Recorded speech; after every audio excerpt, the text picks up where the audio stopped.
Kikosi cha timu ya Dodoma Jiji kinawasili hapa katika uwanja wa Amani Zanzibar kwenda kujiandaa na mchezo wao dhidi ya Young Africans leo hapa saa 10. Uwanja wa Amani New Complex. Wakiwa wanaingia yao ya mwisho kwenye ligi ya NBC.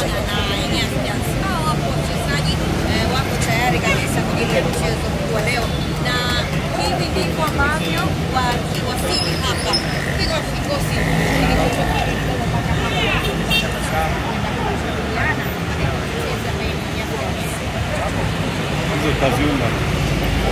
tajiri.